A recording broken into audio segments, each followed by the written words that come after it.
always want exercise. When I'm 40 years old, I always do like this and tickle my daughter. Tickle my daughter, even though it hurts. Iniintay ko talaga si Aliana na dumating sa school. Gusto ko kasi siya isurprise ng dalawa. Yung isa yung about sa hair niya, kasi mga 2 weeks ago, ayan kaysa, ginupitan ko talaga yan mag-isa kasi medyo nalulungkot na naman ako at lumalabas na naman yung kanyang sakit. Yung condition kasi ni Aliana, ang tawag ay alopecia. Yung talaga na mga nadidepress ako kasi kababaan niyang tao naapektuhan yung part ng body niya, especially sa kilay, sa pilik mata at sa ulo, nalalagas ang kanyang buhok. At medyo nagsisi talaga ako yung ginupitan ko yung buhok niya. Lagi naman talaga sa huli ang pagsisisi.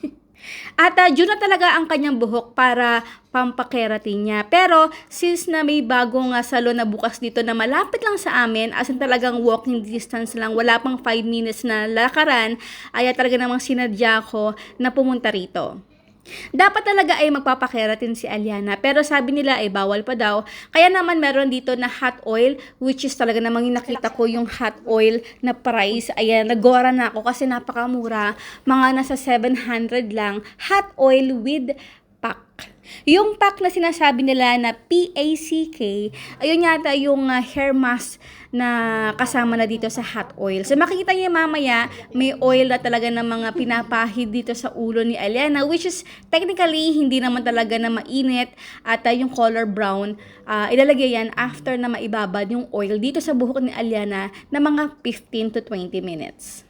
Ayan yung hair mask na after maibabad yung oil dito sa ulo ni Aliana. At kapag may alopecia ka talaga, hindi mo alam kung kailan ito lilitaw. Katulad ng kay Aliana, ayan, makikita nyo habang ito ay sinusuklay, ay may mga patsi na sa kanyang ulo. Kaya naman pag nakikita ko talaga yan guys, ayan o.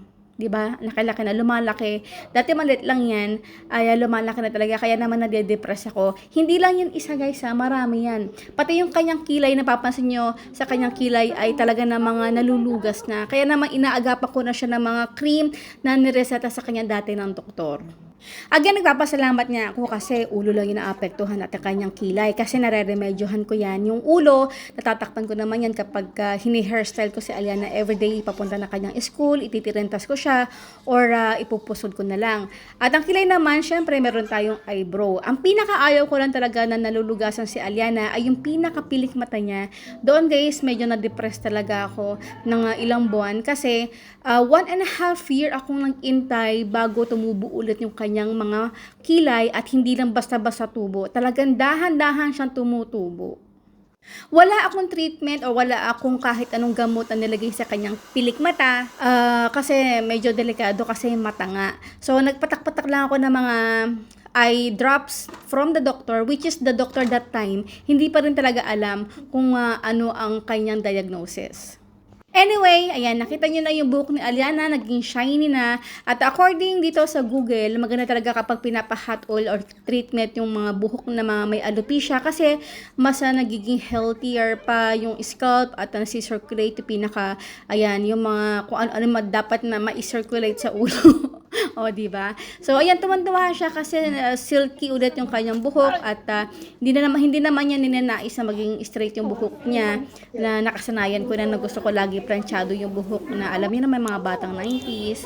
Ayan, at namili pa kami sa baba ng building na pinuntahan namin. So, ayan yung building na yan, diba? Napakalapit lang talaga namin. Bye!